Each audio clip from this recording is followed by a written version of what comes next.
Hey Planeswalkers, this is Eric from Bane Alley Magic bringing you another Commander video, and today I'm talking about some powerful non-legendary cards from Commander Legends that you may have missed. So before we begin, if you enjoy this video or videos like this, hey, please hit that like button. I really appreciate it. It really motivates me to continue making these types of videos. So please hit that like button if you like this video. I'd really appreciate it. So, Commander Legends, everyone, of course, has been reading all the legendary cards, all the partner cards, and all the different partner combinations. Means a lot of the non-legendary cards have sort of fallen under the radar. And after buying a few packs of Commander Legends today, I realized there was a lot of cards that are really good that even I myself sort of missed, because I was just trying to look at all the new legends and the legendary pair combinations. So I got about 17 cards here that I thought deserved another mentioning. I tried to order them in order of least powerful to most powerful, so I am saving the best for last.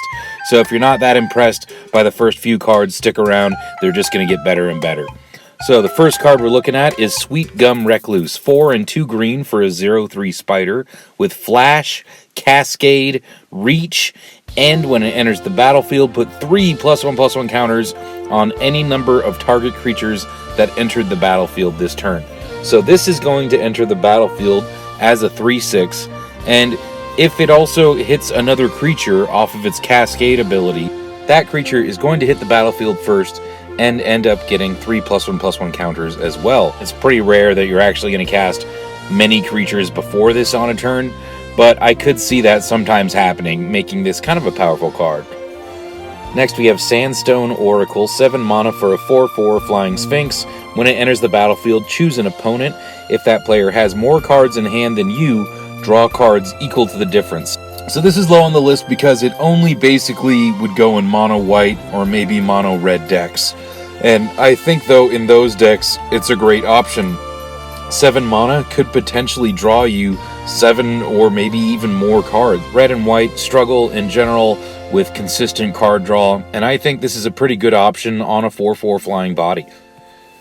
Next we have Port Razor, 3 and 2 red for a 4/4 Orc Pirate. When it deals combat damage to a player, untap each creature you control, and after this combat phase there is an additional combat phase. Port Razor can't attack a player that it has already attacked this turn. So in a 4-player game, this can get you up to 2 extra combat steps a turn. And if you can somehow give this evasion, it's like guaranteed 2 extra combat steps every single turn, and that is really powerful. And the more opponents you have, the more extra combat steps you can have as well. Next is Magus of the Order, 2 and 2 green for a 3/3 human wizard. You can pay a green and tap it and sacrifice it and another green creature. Search your library for a green creature card, put it onto the battlefield, and then shuffle your library. So this is a throwback to the card Natural Order.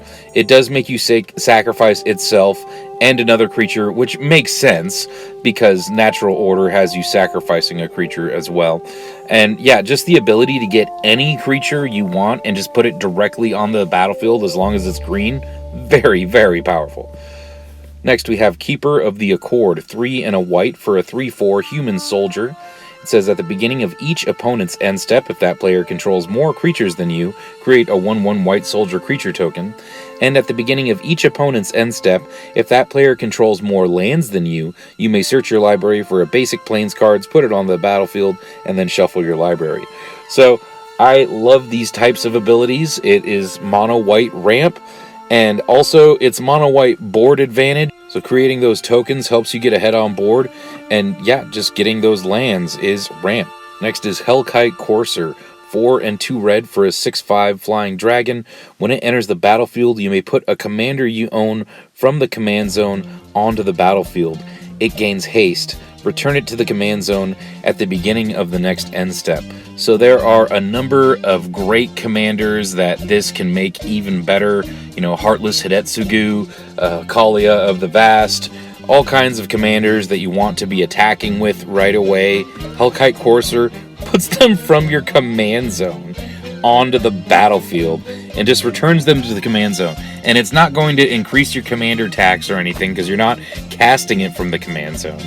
And of course, if you can bounce Hellkite Courser, you can just keep getting your commander from the command zone over and over again. So I would love to see what kind of shenanigans people can come up with Hellkite Courser. But even beyond going shenanigans, just being able to put your commander onto the battlefield for free one time is pretty game-changing, I think. Very cool card. Next is Flamekin Herald. It's a 3/2 elemental wizard, and it says commander spells you cast have Cascade. And of course, everyone is playing a commander. Some people are playing 2 commanders. This just adds great value to any commander. Also, if you're playing mono red, this is sort of card advantage. Very good card that I haven't seen anyone really talking about yet. Next is Bio-Waste Blob, 2 and 2 green for a 0/0 ooze.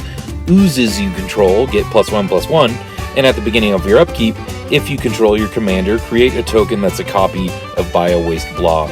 So, by itself, it's a little bit slow, but of course, once you get a bunch of these on the battlefield, they're all just going to be huge. So very good in any sort of blue, create a copy of target creature sort of deck, right? Create a bunch of copies of this. They all trigger, they all work with each other, right? So if you have 5 of them, they're all going to be 5/5s. If you have 6 of them, they're all going to be 6/6s, and so on. And yeah, at the beginning of your upkeep, you're just going to double the number that you control as long as you control your commander, and that's amazing. Next is Amphin Mutineer, 3 and a blue for a 3/3 Salamander Pirate. When it enters the battlefield, exile up to 1 target non-salamander creature.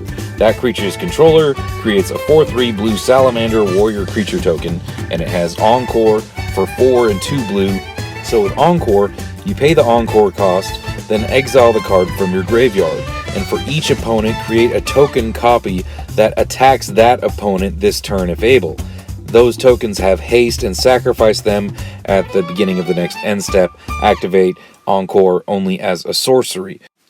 So at first, this is going to enter the battlefield and exile the most problematic creature, and then from your graveyard for 6 mana, 3 of them are going to enter the battlefield and exile the 3 most problematic creatures. And so this is exiling 4 different creatures. Yes, it's going to be replacing those creatures with a 4/3. That is not a bad deal at all. It is creature removal in blue, which kind of scares me because blue doesn't need a ton more of it. But, this is sensible removal. It's that blue replacement removal stuff, so not a bad card at all. Next, we have Akroma's Will, 3 and a white for an instant. Choose 1. If you control a commander as you cast this spell, you may choose both. So the first half is creatures you control gain flying, vigilance, and double strike until end of turn. The second half is creatures you control gain lifelink, indestructible, and protection from all colors until end of turn. So if you control your commander, your creatures get both. Your creatures get flying, vigilance, double strike, lifelink, indestructible, and protection from all colors until end of turn. This is just 4 mana, and it could just win you the game completely. Flying means many of your creatures will not be able to be blocked at all. Vigilance means you can attack without the fear of getting hit back on the swing back. Double strike means you're just going to be killing some people. Lifelink means you're going to be gaining a ton of life. Protection from all colors. Flying and protection from all colors. Basically, you might as well just say your creatures can't be blocked at all. And they all have double strike.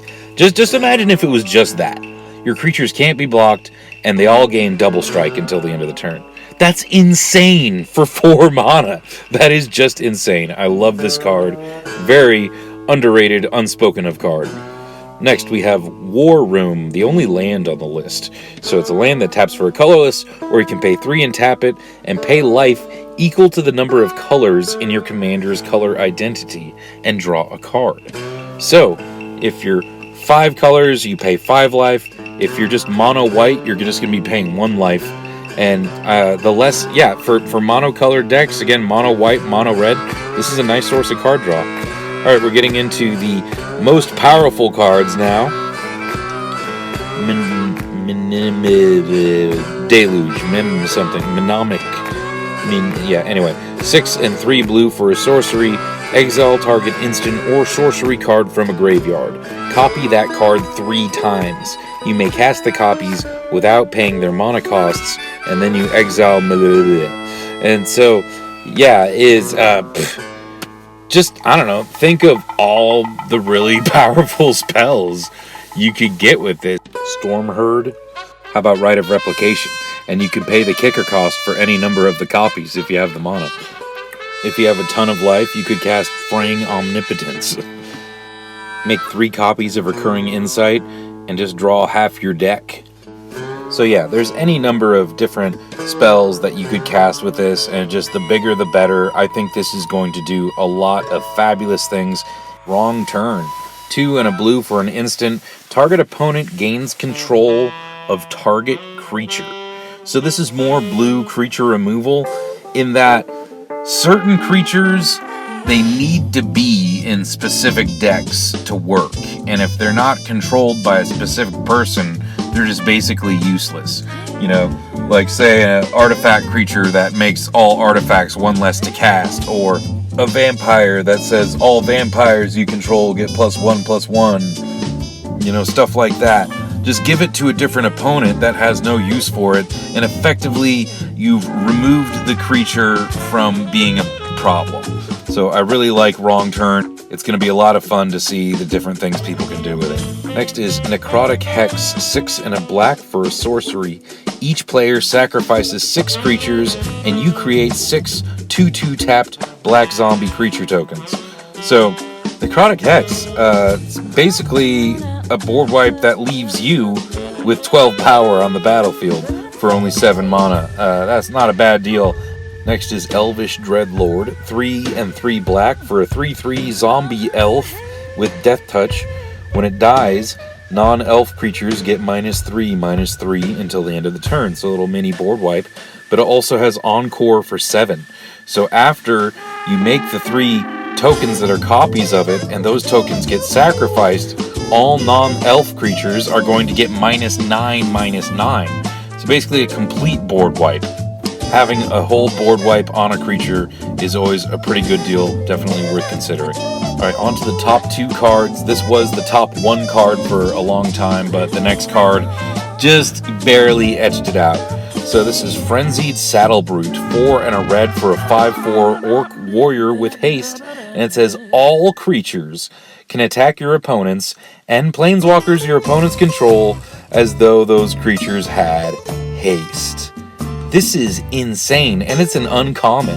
This gives every creature on the battlefield haste as long as it's not going to attack you.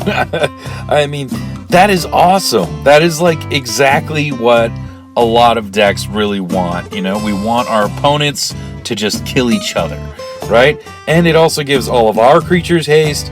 This is kind of fabulous. Definitely one I was very surprised to see, because I hadn't heard anyone talk about this card yet. I love this card. I'm going to put it in a ton of decks, especially decks that, you know, where I get ganged up on a lot. You know, any incentive I can give my opponents to attack each other instead of me is a good deal. Alright, and on to the most powerful card on this list. Hardly anyone is talking about Horizon Stone. 5 mana for an artifact. It says if you would lose unspent mana, that mana becomes colorless instead. So this is just like Kruphix, God of Horizons. It gives you the ability to save your mana for later. And just any unspent mana, you store it for later. And when you have something like Seedborn Muse, this just gets absolutely insane. You just end up with like 20 extra mana that you can use at will. But yeah, in a lot of different types of decks, I could see this being very handy. So far, we've only had this ability with Kruphix and with Omnath, Locus of Mana. And so being able to have this ability outside of green and blue seems like it'll be really cool, and I can't wait to see what people can do with Horizon Stone outside of green. So those are my top non-legendary sleepers for Commander Legends. So let me know what you think. Do you think you're going to use these cards in your deck? What other cards in Commander Legends that people aren't talking about do you think are going to have a powerful effect on Commander? Well, this is Eric from Bane Alley Magic signing off. Until next time, take care, take it easy.